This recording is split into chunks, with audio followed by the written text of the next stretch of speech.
আল্লাহ তাআলা বলেন ওয়ানাজাউল মাওয়াজিনাল কিসত লিয়াউমিল কিয়ামা, কিয়ামতের দিন আমি ইনসাফের পাল্লা কায়েম করব। ওই পাল্লাই তুলে সমস্ত আদম সন্তানের আমল এবং কথাকে আল্লাহ বলেন আমি ওজন করব। আমাদের আমলগুলো পাল্লাই তুলে মাপা হবে, আমাদের কথাগুলো পাল্লাই তুলে মাপা হবে। তো আমল কেমনে মাপবে, কথা কেমনে মাপবে, এগুলো তো ধরা যায় না, দেখা যায় না। এর বিভিন্ন জবাব আছে। একেবারে সহজ সরল জবাব হলো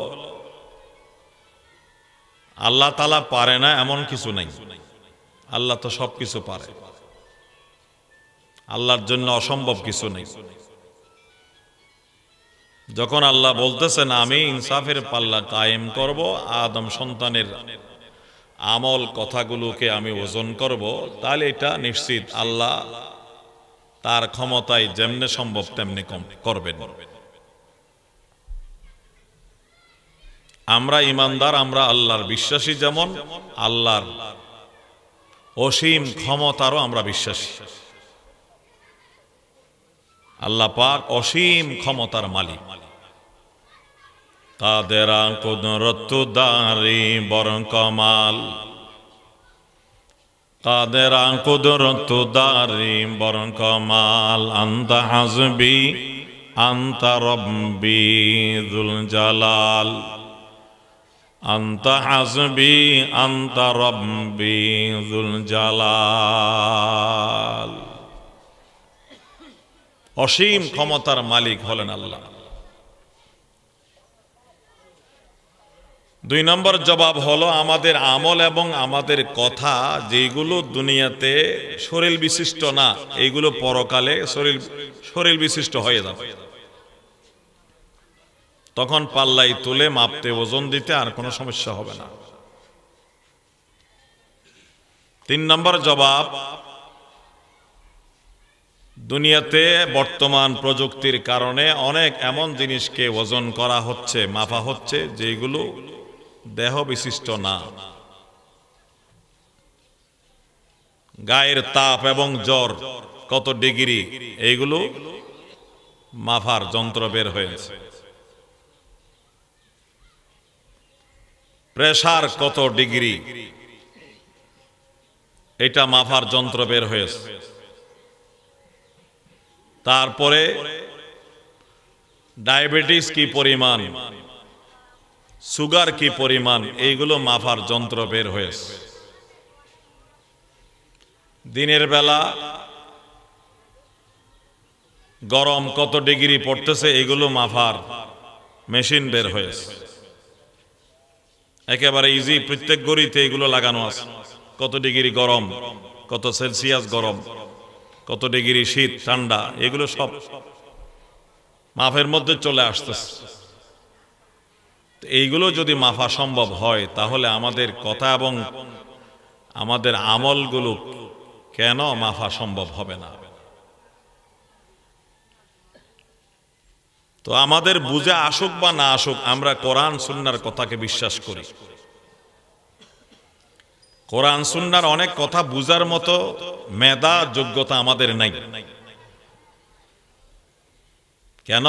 আমাদের মেধা, আমাদের আকল বুদ্ধি হলো এক ধরনের জিনিসকে জানার জন্য, কোরআন সুন্নাহর বিষয়গুলো হলো আরেক রকমের জিনিস, সেগুলো জানার মাধ্যম হলো ভিন্ন। চোখ দিয়ে দেখা যায়, চোখ দিয়ে শোনা যায় না। কান দিয়ে শোনা যায়, কান দিয়ে দেখা যায় না। কেউ যদি কান দিয়ে দেখতে চায় সম্ভব না, কেউ যদি চোখ দিয়ে শুনতে চায় সম্ভব না। কান বন্ধ করে বলে আমি চোখ দিয়ে শুনবো, সম্ভব না। চোখ বন্ধ করে কেউ যদি বলে আমি কান দিয়ে দেখব, সম্ভব না। কেন? কানের ক্ষমতা ভিন্ন, চোখের ক্ষমতা ভিন্ন, শোনার জায়গা, শোনার জিনিস ভিন্ন, দেখার জায়গা, দেখার জিনিস হলো ভিন্ন। তাই কোরআন হাদিসের বিষয় যেগুলো আছে, আল্লাহর যে বিধানের বিষয় আছে, এইগুলো জানা একদম হলো ভিন্ন, সেটা হলো ওয়াহি।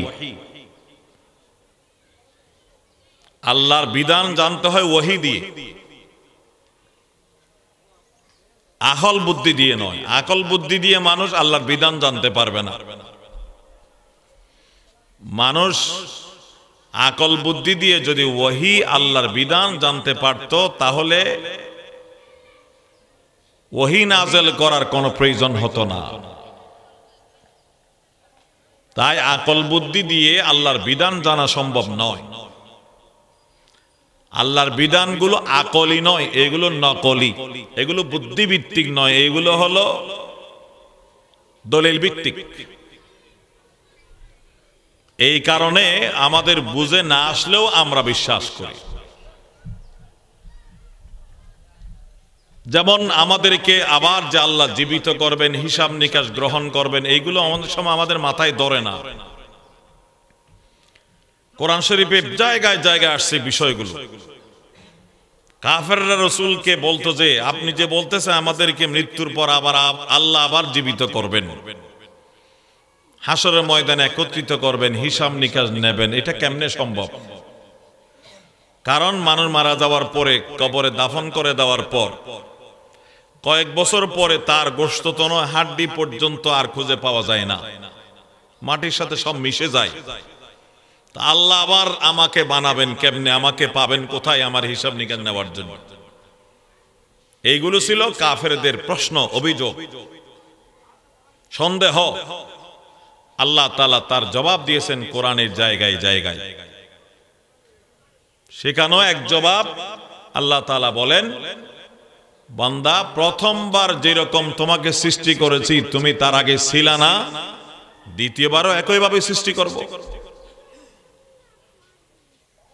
আমরা আমাদের জন্মের আগে আমরা দুনিয়াতে ছিলাম, আদমকে সৃষ্টি করার আগে আদম ছিলেন। প্রত্যেক মানুষকে আল্লাহ তাআলা প্রথমবার যেভাবে সৃষ্টি করেছেন দ্বিতীয়বারও একইভাবে সৃষ্টি করবেন। আল্লাহ তাআলা বলেন, বান্দা, প্রথমবার আমি তোমাকে সৃষ্টি করলাম, তুমি ছিলে না। প্রথমবার তোমাকে কেমনে সৃষ্টি করলাম এটা তুমি সন্দেহ করলে না, দ্বিতীয়বার কেমনে সৃষ্টি করব এইটা নিয়ে কেন তুমি সন্দেহ করো? যেভাবে প্রথমবার সৃষ্টি করেছি সেভাবে দ্বিতীয়বার সৃষ্টি করব। প্রথমবার সৃষ্টি করা কঠিন, দ্বিতীয়বার করা সহজ। যে কোনো কাজ প্রথমবার করা মানুষের জন্য যে পরিমাণ কঠিন হয়, দ্বিতীয়বার করা সে পরিমাণ কঠিন হয় না। প্রথমবার নজিরবিহীন, নমুনাবিহীন প্রথমবার কিছু বানাতে এটা কঠিন কঠিন মনে হয়। আল্লাহ বলেন, প্রথমবার তোমাকে বানালাম যেটা কঠিন, এটা তুমি সন্দেহ করলা না, কেমনে তোমাকে বানালাম? তুমি তো আগে ছিল না। লাম ইয়াকুন আলাল ইনসানি হাল আতা আলাল ইনসানি হিনাম মিনাদ দাহরি লাম ইয়াকুন শাইআম মাযকুরা। এই মানুষের উপর অসংখ্য জমানা অতিবাহিত হয়েছে যখন এই মানুষের কোনো নাম নিশানা ছিল না। আমরা কেউ ছিলাম না, আমাদের বাপ দাদা কেউ ছিল না, পূর্বপুরুষ ছিল না, আমাদের নবী ছিলেন না, তার মা বাবাও ছিলেন না, তার পূর্বপুরুষ ছিলেন না। এইভাবে চলতে চলতে আদম পর্যন্ত তিনিও ছিলেন না। আল্লাহ তাকেই তো প্রথমে মাটি দ্বারা সৃষ্টি করেছেন নিজ কুদরতি হাতে। তাই আল্লাহ বলেন, যেরকম প্রথমবার তোমাকে সৃষ্টি করেছি বান্দা, সেইভাবেই তোমাকে দ্বিতীয়বার সৃষ্টি করব। আর কেমনে সৃষ্টি করব এটা তোমাদের কেন প্রশ্ন হয়? তোমরা মনে হয় আমি আল্লাহকে তোমাদের মতো মনে করছো। আমি আল্লাহর মানুষ বানাতে, আসমান জমিন বানাতে, দ্বিতীয়বার বানাতে, প্রথমবার বানাতে আমার তো আসবাব লাগে না, যন্ত্র লাগে না। আমি আল্লাহ হুকুম দিলেই হয়ে যায়। ইন্নামা আমরুহু ইযা আরাদা শাইআন আন ইয়াকুলা লাহু কুন ফায়াকুন। আল্লাহ 7 দিনে আসমান জমিন সৃষ্টি করেছেন, হুকুম দিয়েছেন হয়ে যাও, হয়ে গেছে।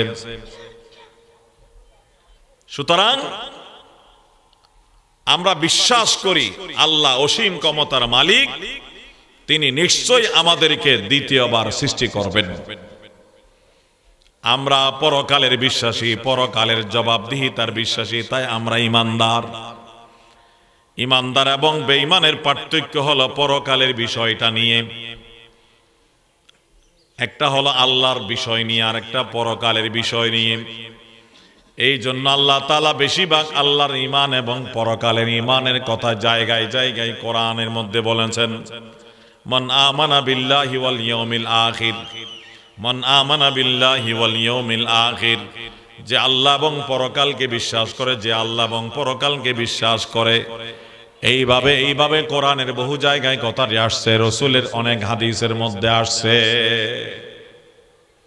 আমরা পরকালের বিশ্বাসী, পরকালের জবাবদিহিতার বিশ্বাস। সেই পরকাল আমাদের কার কবে শুরু হবে আমরা কেউ জানি না, এবং এইটাও বিশ্বাস করি পরকালের জীবন হলো স্থায়ী। তাই রাসূল করিম সাল্লাল্লাহু আলাইহি ওয়াসাল্লাম বলেন, উম্মত, তোমাদের মধ্যে সালাক এবং বুদ্ধিমান মানুষ হলো ওই ব্যক্তি যে পরকালের অসীম হায়াতের জন্য, পরকালের অসীম জীবনের জন্য যে দুনিয়ায় আমল করে। আল কাইয়িসু মান দানা নাফসাহু ওয়া আমিলা লিমা বাদাল মাউত, যে মানুষ নিজের নফসকে নিয়ন্ত্রণ করে এবং মওতের পরের জীবনের জন্য আমল করে, ওই মানুষ হলো সালাক, বুদ্ধিমান। যে নিজের নফসকে নিয়ন্ত্রণ করে না, নফসের কথা মতে চলে, নফসের তাবেদারি করে এবং মওতের পরবর্তী জীবনের জন্য কোনো আমল করে না, আখিরাতের কোনো ফিকির নাই, পরকালের কোনো তৈয়ারি নাই, রাসূল বলেন ওই মানুষের মতো বোকা, বেকুফ এবং আহমক মানুষ দুনিয়াতে আর কেউ নাই। তাই আমাদের ইমানদার যারা আছি আমরা, আমাদের মূল কাজ হলো আখিরাতের তৈয়ারি। দুনিয়ার জীবন তো যাচ্ছেই, আমি আখিরাতের সফরের মধ্যে আছি। আখিরাতের মধ্যে আমি পা রাখার পরে ওখানে কেমনে সুখে থাকতে পারবে, এই চিন্তা যার মাথায়, রাসূল বলেন সে হলো বুদ্ধিমান, সে হলো চালাক। এই জন্য রাসূল করিম সাল্লাল্লাহু আলাইহি ওয়াসাল্লাম বলেন, মুতু ক্বাবলা আন তামুতু ওয়া হাসিবু ক্বাবলা আন তুহাসাবু।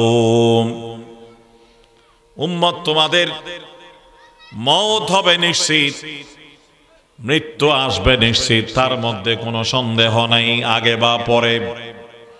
তাই তোমরা এই মওতের আগে মৃত্যুবরণ করো। মুতু ক্বাবলা আন তামুতু,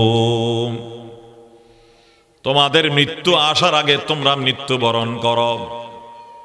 এটা একটা হুকুম। 2 নম্বরে নবীজি বলেন, ওয়া হাসিবু ক্বাবলা আন তুহাসাবু, নিশ্চয়ই পরকালে তোমাদের হিসাব নেওয়া হবে। তোমাদের হিসাব আল্লাহ কর্তৃক নেওয়ার আগে তোমাদের হিসাবটা তোমরা নিজের একবার নিয়ে দেখো। প্রথম হুকুম রাসূলের, মৃত্যু আসার আগে মৃত্যুবরণ করো। বলে এই কথার কি মানি? মুহাদ্দিসিনে কেরাম এই কথার 2টি অর্থ লিখেছেন, 2টি ব্যাখ্যা। 1 নাম্বার হলো, মৃত্যু আসার আগে মৃত্যুবরণ করো, তার মানে হলো মৃত্যুর তৈয়ারি নেওয়ার জন্য যে নফস, যে মন আমাদেরকে বাঁধা দেয়, সেটাকে জবাই করে দাও। ও আল কাইয়িসু মান দানা নাফসা, পরকালের তৈয়ারির জন্য আমাদেরকে বাঁধা দেয় আমাদের নফস। নামাজ আদায় করতে আমাদেরকে বাধা দেয় আমাদের মন এবং আমাদের নফস। গুনাহ থেকে বাঁচতে দেয় না, বরং গুনার প্রতি উদ্বুদ্ধ করে আমাদেরকে আমাদের মন এবং নফস। চোখের গুনাহ করায় আমাদের দ্বারা আমাদের মন, আমাদের দ্বারা কানের গুনাহ করায় আমাদের মন, আমাদের জবানের গুনাহ করায় আমাদের মন, আমাদের নফস। নফসের তাকাজার কারণে মানুষ চোখের গুনাহ করে, নফসের চাহিদা পূরণ করার জন্য মানুষ কানের গুনাহ করে, নফসের চাহিদা পূরণ করার জন্য মানুষ জবানের গুনাহ করে। এই নফসের চাহিদা পূরণ না করা, বরং নফসের বিরোধিতা করা, নফসকে দমন করা, এটাই হলো মওতের তৈয়ারির মত, মওতের আগে মৃত্যুবরণ করার ব্যাখ্যা।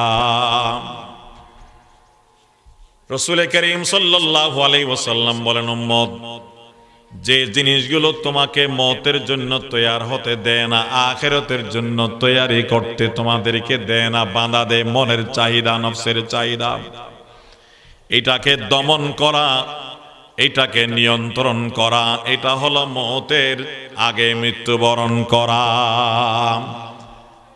মুতু ক্বাবলা আন তামুতু। 2 নম্বর ব্যাখ্যা, মুহাদ্দিসিনে কেরাম বলেন মুতু ক্বাবলা আন তামুতু, তার মানে হলো মওত আসার আগে মওতের ধ্যান এবং খেয়াল নিজের মধ্যে পয়দা করো। একদিন মৃত্যুবরণ করতে হবে, একদিন আমাকে কবরে যেতে হবে, একদিন আমাকে অন্ধকার কবরের বাসিন্দা হতে হবে। এই ধ্যান খেয়াল নিজের মধ্যে পয়দা করা, এই চিন্তা নিজের মধ্যে আনা, এটা হলো মওতের আগে মৃত্যুবরণ করা। মুতু ক্বাবলা আন তামুতু। মওতের আগে মওতের ধ্যান খেয়াল নিজের মধ্যে পয়দা করলে কি হবে? মওতের ধ্যান খেয়াল যখন আসবে, তখন মানুষ আখিরাতের তৈয়ারিতে লেগে যাবে, গুনাহ থেকে বাঁচার চেষ্টা করবে, যে আমি এই গুনাহ করার পরে যদি মরে যাই, তওবা আমার নসিব না হয়, তাহলে আমার কি অবস্থা হবে? মওতের ধ্যান খেয়াল যত মানুষের মধ্যে পয়দা হবে, তত ওই মানুষ কর্তৃক নেক আমল বেশি হবে, ওই মানুষের দ্বারা নাফরমানি বর্জন করা সহজ হবে। তাই রাসূল বলেন, মুতু ক্বাবলা আন তামুতু।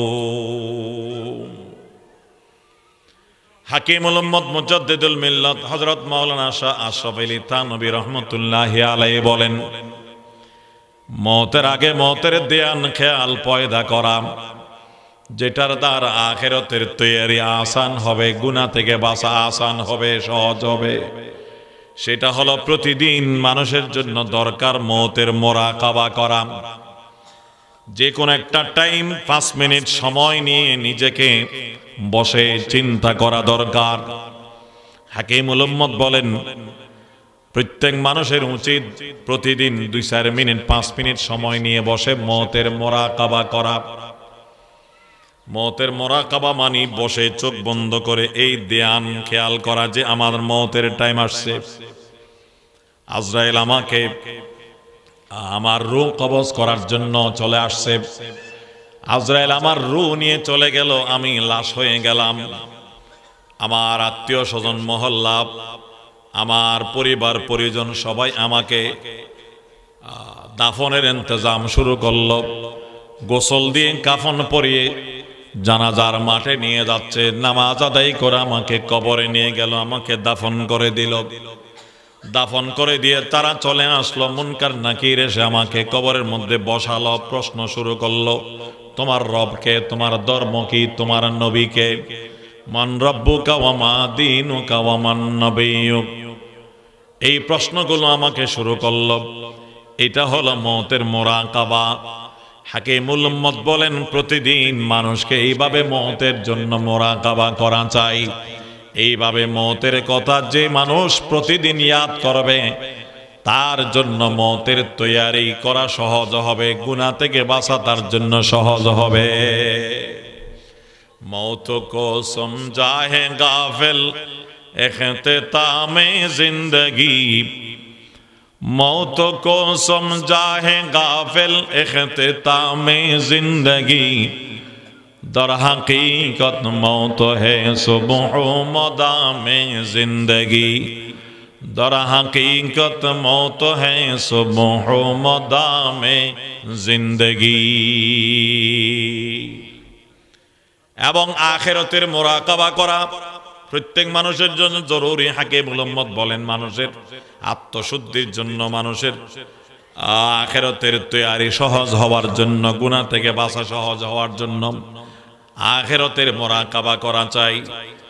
2-4 মিনিট বসে মুরাকাবা এবং চিন্তা করা চাই যে হাসরের ময়দানে আমাকে তোলা হলো কবর থেকে, তারপরে এক জায়গার মধ্যে একত্রিত করে আল্লাহ পাক রব্বুল আলামিনের সামনে হাজির করা হলো, হিসাব নিকাশ শুরু হলো, ফুলসারাত আমার সামনে কায়েম করা হলো, পাল্লা আমার আমল ওজন দেওয়ার জন্য সামনে কায়েম করা হলো।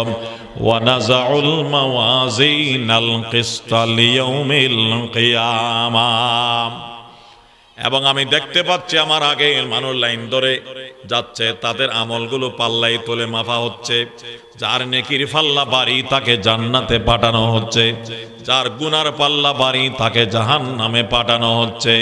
ফাআম্মা মান খাফফাত ফাআম্মা মান সাকুলাত মাওয়াজিনুহু ফাহুয়া ফি ঈশাতিন রাদিয়াহ ওয়া আম্মা মান খাফফাত মাওয়াজিনুহু ফাউম্মুহু হাওিয়াহ। এবং প্রত্যেকের সামনে আমলনামা দেওয়া হলো, আমলনামার মধ্যে সবকিছু লেখা আছে। ফামান ইয়ামাল মিসকালা যাররাতিন খায়রান ইয়ারা ওয়া মান ইয়ামাল মিসকালা যাররাতিন শাররান ইয়ারা। কোরআন বলছে যে জররা পরিমাণ ভালো আমল করবে সেটা ওখানে দেখতে পাবে, যে জররা পরিমাণ অপরাধ করবে গুনাহ করবে সেটা ওখানে লেখা থাকবে। আর মানুষ আমলনামা দেখে বলবে মালি হাযাল কিতাব লা ইউগাদিরু সগীরাতান ওয়ালা কাবীরাতান ইল্লা আহসাহা। এটা কেমন আমলনামা? এখানে তো ছোট বড় কোনো কিছু বাদ নাই, সবকিছু লেখা আছে। দিন তারিখ সহ জায়গা সহ সব কিছু এখানে লেখা আছে। নেক আমলগুলো লেখা আছে, গুনাহগুলো লেখা আছে। এরপরে যার নেকির পাল্লা বাড়ি, গুনার তুলনায় নেকি বেশি, তাকে জান্নাতে পাঠানো হচ্ছে। আর যার গুনার তুলনায়, যার সওয়াবের তুলনায় গুনাহ বেশি, গুনার পাল্লা বাড়ি, তাকে জাহান্নামে নিক্ষেপ করা হচ্ছে। রুহানি ডাক্তার হাকিমুল উম্মত হযরত মাওলানা থানভী রহমাতুল্লাহি আলাইহি আমাদের আত্মশুদ্ধির জন্য এই সবকগুলো আমাদেরকে দিচ্ছেন। এইগুলো না করার কারণে আজকে আমাদের কলবে যে জং, এটা দূর হচ্ছে না। রাসূল করিম সাল্লাল্লাহু আলাইহি ওয়াসাল্লাম বলেন ইন্না হাযিহিল কুলুবা তাসদাউ কামা ইয়াসদাউল হাদিদ ইযা আসাবাহুল মা। লোহা বর্ষাকালে পানির মধ্যে ফেলে রাখলে, পানি লাগলে লোহার মধ্যে যেমন জং তৈরি হয়, গুনার কারণে আমাদের কলবের মধ্যেও সেরকম জং তৈরি হয়। ক্বালু ওয়া মা জিলাউহা। সাহাবারা বলেন ইয়া রাসূলুল্লাহ, লোহার মধ্যে জং লাগলে এটাকে রেত দিয়ে বাড়ি মারলে জং পরিষ্কার হয়। আমাদের কলবের মধ্যে গুনার কারণে জং লাগলে এই জং আমরা কেমনে পরিষ্কার করব? তখন নবীজি বলেন ক্বালা কাসরাতু যিকিরিল মাউত ওয়া তিলাওয়াতুল কুরআন। বেশি বেশি মওতের কথা স্মরণ করলে কলবের জং দূর হয়, এবং কোরআন মাজিদ তেলাওয়াত করলে কলবের জং দূর হয়। জিকিরুল্লাহর দ্বারাও কলবের জং দূর হয়। এখন আমাদের যাদের নেক আমল ভালো লাগে না, গুনাহ ভালো লাগে, সব সময় চোখের গুনাহ, কানের গুনাহ এবং জবানের গুনায় আমরা যারা মশগুল, গুনাহ ভালো লাগে, এগুলো হচ্ছে কলব নষ্ট হয়ে যাওয়ার কারণে। কলবের মধ্যে জং ধরার কারণে এইগুলো পরিষ্কার না করলে গুনাহ ছাড়া সহজ হবে না, নেক আমল সহজ হবে না। মওতের মুরাকাবার দ্বারা এটা সহজ হবে, কোরআন তেলাওয়াতের দ্বারা এটা সহজ হবে। রাসূল করিম সাল্লাল্লাহু আলাইহি ওয়াসাল্লাম বলেন, উম্মত, এক নাম্বার তুমি মওতের আগে মৃত্যুবরণ করো, মওতের ধ্যান খেয়াল নিজের মধ্যে পয়দা করো, মওতের জন্য তৈয়ারি গ্রহণ করো। দুই নম্বর, ওয়াহাসিবু ক্বাবলা আন তুহাসাবু, ওই যে কিয়ামতের ময়দানে তোমার সবকিছুর হিসাব নেওয়া হবে, তোমার হিসাব আল্লাহ কর্তৃক নেওয়ার আগে তোমার হিসাব তুমি একবার নিয়ে দেখো, নিজের হিসাব নিজে মিলাও, নিজের হিসাব নিজে মিলাও। থানবী রহমতুল্লাহ আলাইহি বলেন, মুজাদ্দিদ আল-ফাসানি বলেন, ইমাম গজালি রহমতুল্লাহি আলাইহি বলেন, প্রতিদিন প্রত্যেক মানুষকে দৈনিক নিজের হিসাব মিলানো চাই। যারা ব্যবসা করে, যারা ভালো ব্যবসায়ী, যারা চালাক চতুর ব্যবসায়ী, তারা প্রতিদিন রাতের বেলা হিসাব মিলায়, সকাল থেকে রাত পর্যন্ত কি বিক্রি করলাম, কয় টাকা লাভ হলো, কয় টাকা লস গেল, কি কি মাল বিক্রি হলো, কি কি মাল রয়ে গেল। প্রত্যেকজন ভালো ব্যবসায়ী হিসাব মিলাবে, দৈনিক হিসাব মিলাই। দৈনিক খাতা থাকে, মাসিক খাতা থাকে, মাসের খাতা মিলাবে, এবং বছরের একটা খাতা থাকে। প্রতি চৈত্র মাস যখন শেষ হবে, বৈশাখ মাস শুরু হওয়ার আগে আগে তারা সারা বছরের হিসাব মিলাবে। যারা হিসাব মিলাই তারা হচ্ছে ভালো চালাক ব্যবসায়ী। আর যাদের কোনো হিসাবের লেজগোজ নাই, পুঁজি দিলাম কয় লাখ, আছে কয় লাখ, গেল কয় লাখ, কোনো হিসাব নাই, এরা চালাক নয়, এরা হলো বোকা ব্যবসায়ী, এরা হলো বেকুব ব্যবসায়ী। এদের ব্যবসায়ী কখনো লাভ হবে না, লস ছাড়া কিছু থাকবে না। যে পুঁজি নিয়ে নামলো, দেখা যাবে কিছুদিন পর পুঁজিও নাই। এই কারণে রাসূল করিম সাল্লাল্লাহু আলাইহি ওয়াসাল্লাম বলেন, উম্মত, প্রতিদিন তোমরা হিসাব মিলাও। ওয়াহাসিবু ক্বাবলা আন তুহাসাবু, প্রতিদিন হিসাব মিলানো। ইমাম গজালি রহমতুল্লাহি আলাইহি, মুসলিম বড় দার্শনিক ইমাম রব্বানি ইমাম গজালি রহমতুল্লাহি আলাইহি কত সুন্দর সুন্দর পরামর্শ দিয়েছেন আমরা মুসলমানদেরকে আমাদের কল্যাণের জন্য, আমাদের আখিরাতের তৈয়ারি সহজ হওয়ার জন্য, গুনাহ থেকে বাঁচা সহজ হওয়ার জন্য। তিনি বলেন, প্রত্যেকজন মুসলমানকে প্রতিদিন সকালবেলা আল্লাহর সাথে ওয়াদা করা চাই। প্রতিদিন সকালবেলা কাজে বের হওয়ার আগে আল্লাহর সাথে ওয়াদা করা চাই, আল্লাহ এখন থেকে নিয়ে রাত পর্যন্ত বাসায় ফেরা পর্যন্ত, বাসা থেকে বের হয়ে আবার বাসায় ফেরা পর্যন্ত, এই পুরা টাইম আমি তোমার কোনো হুকুম ছাড়ব না, তোমার কোনো নির্দেশ আমি লঙ্ঘন করব না, এবং তোমার কোনো নাফরমানি করব না। আমি তোমার সাথে ওয়াদা করলাম, পাক্কা ওয়াদা আল্লাহর সাথে। প্রত্যেকজন মানুষকে সকালবেলা আল্লাহর সাথে ওয়াদা করা চাই। মুআহাদা এবং মুরাশাতা, মুআহাদা এবং মুশারাতা, আল্লাহর সাথে অঙ্গীকার করা, আল্লাহর সাথে শর্ত করা, চুক্তিবদ্ধ হওয়া যে আল্লাহ এই সকাল থেকে নিয়ে রাত পর্যন্ত আমি বাসা থেকে বের হচ্ছে, আবার বাসায় আসা পর্যন্ত যে কাজ করি না কেন আমি তোমার কোনো হুকুম লঙ্ঘন করব না, তোমার কোনো নাফরমানি করব না, আমি ওয়াদা করলাম।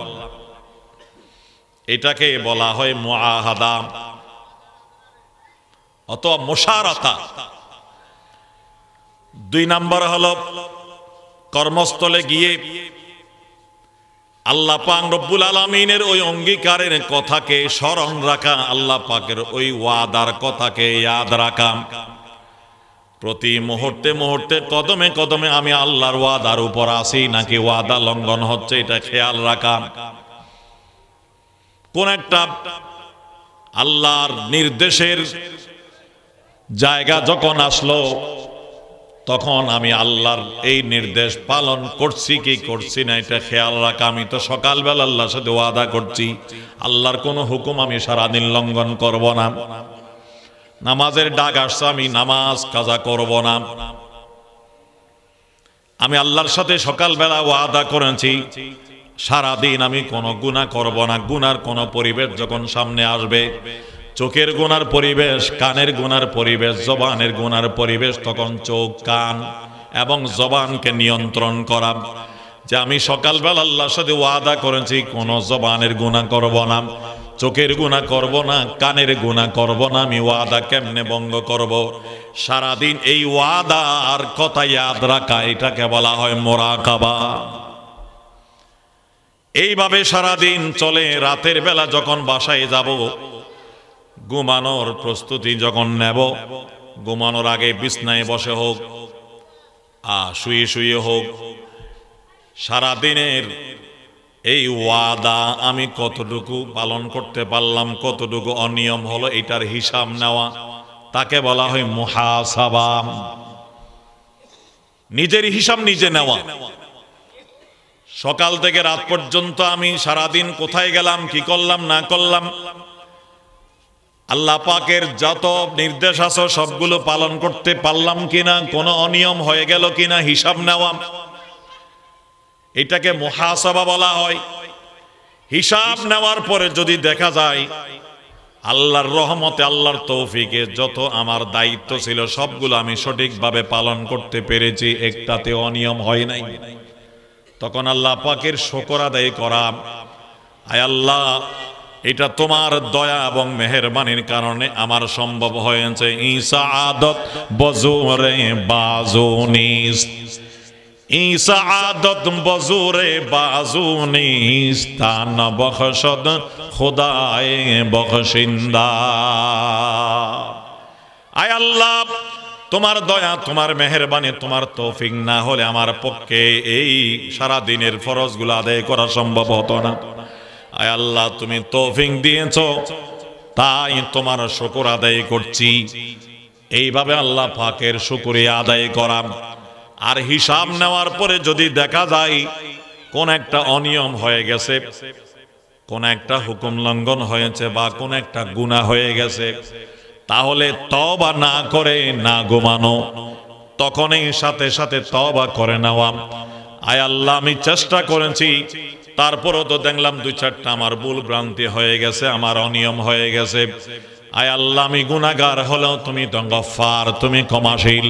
আয় আল্লাহ আমি ক্ষমা চাই, তুমি আমাকে ক্ষমা করে দাও। মেরে মৌলা মেরে গফফার যুনুব, মেরে মৌলা মেরে গফফার যুনুব, মেরে মৌলা মেরে সত্তারুল উয়ুব, মেরে মৌলা মেরে সত্তারুল উয়ুব, মেরে মৌলা মেরে গফফার যুনুব। সাথে সাথে তওবা করা, তওবা না করে না ঘুমানো। আমি গুনাহ করেছি, এটা তো অপরাধ হয়ে গেছে, ভুল হয়ে গেছে, এর চেয়ে আরো বড় অপরাধ হবে যদি তওবা না করা। বন্দার কিছু ভুল ভ্রান্তি হয়ে যেতে পারে, বন্দার পক্ষে গুনাহ হবে, এটা অসম্ভব নয়, সম্ভব। আল্লাহ তাআলা মানুষকে সৃষ্টি করেছেন গুনার যোগ্যতা দিয়ে। মানুষ আর ফেরেশতা নয়, ফেরেশতার মধ্যে গুনার কোনো যোগ্যতা নাই, মানুষের মধ্যে গুনার যোগ্যতা আছে। আল্লাহর ভয়ে গুনাহ করবে না, এটা হলো মানুষের কমাল। আল্লাহর ভয়ে গুনাহ করবে না, এটা হলো মানুষের জন্য সৌভাগ্যের বিষয়। এই কারণে মানুষকে আল্লাহ তাআলা ফেরেশতা থেকে আরো বেশি সম্মান দিয়েছেন, আরো মর্যাদা দিয়েছেন। ওয়ালাকাদ কাররামনা বনি আদম, আল্লাহ বলেন সমস্ত মখলুকের উপর আমি মানুষকে শ্রেষ্ঠত্ব দিয়েছি। কি কারণে? এই মানুষের মধ্যে গুনাহ করার যোগ্যতা আমি আল্লাহ দেওয়ার পরেও তারা আমি আল্লাহর ভয়ে গুনাহ করে না। ফেরেশতা চোখের গুনাহ করে না, কানের গুনাহ করে না, জবানের গুনাহ করে না, এটা তাদের কোনো মর্যাদার বিষয় নয়। কেন? চোখের গুনাহ, কানের গুনাহ, জবানের গুনাহ করার ক্ষমতা তাদের নাই।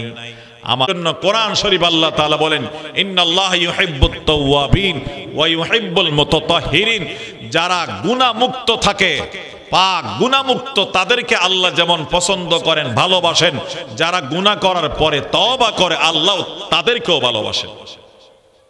প্রতি রাত তওবা করা, এবং যদি কোনো অন্যায় হয়ে যায়, হাকিমুল উম্মত এবং ইমাম গজালি রহমতুল্লাহ আলাইহি বলেন, পারলে যদি অপরাধ হয়ে যায় নিজেকে নিজে শাস্তি দেওয়া। কেন তুমি অপরাধ করলা? নিজেকে নিজে শাস্তি দেওয়া। কিরকম শাস্তি? শাস্তি হলো যখন কোনো গুনাহ হয়ে যাবে তখন আমি এটা সকালবেলা ওয়াদা করার সময় বলা, নিজের মনকে বলা, নফসকে বলা, তুমি যদি কোনো অনিয়ম করো, আজকে কোনো উল্টাপাল্টা করো, তাহলে ঘুমানোর আগে তোমার উপর 8 রাকাত 4 রাকাত নফল নামাজ পড়া ওয়াজিব। এটা না পড়ে তুমি ঘুমাইতে পারবা না। মান্নত করে নিলাম নিজের উপর, মান্নত ওয়াজিব করে নিলাম, তখন নফস সোজা হয়ে যাবে। নফস বলবে যে ওইদিকে উল্টাপাল্টা করলাম, এখন তো আমার উপর শাস্তি অর্পিত হয়েছে, ঘুমের টাইমে এসে ঘুমাইতে পারতেছি না, 8 রাকাত নফল নামাজ আমার উপর ওয়াজিব করে নিয়েছে, এগুলো আদায় করতে হচ্ছে। আমার উপর 100 টাকা সদকা করা ওয়াজিব, 100 টাকা খরচ করতে কষ্ট লাগবে, এটা বাঁচানোর জন্য বলে যে আমি আর অন্যায় করতে পারবো না। এইভাবে নিজেকে শাস্তি দেওয়া।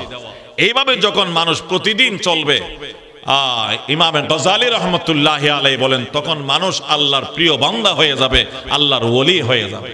আল্লাহ পাক রব্বুল আলামিন আমাদেরকে এইভাবে প্রতিদিন আমাদের হায়াতকে অতিবাহিত করার তৌফিক দান করুন। আল্লাহ তাআলা আমাদের সকলকে মওতের জন্য তৈয়ার হওয়ার তৌফিক দান করুন, গুনাহমুক্ত জীবন দান করুন, গুনাহ হয়ে গেলে সাথে সাথে তওবা করার তৌফিক দান করুন, এবং গুনাহ থেকে বাঁচার তৌফিক দান করুন। নেক আমলের বেশি বেশি আল্লাহ তাআলা আমাদেরকে তৌফিক দান করুন। আমিন সুম্মা আমিন।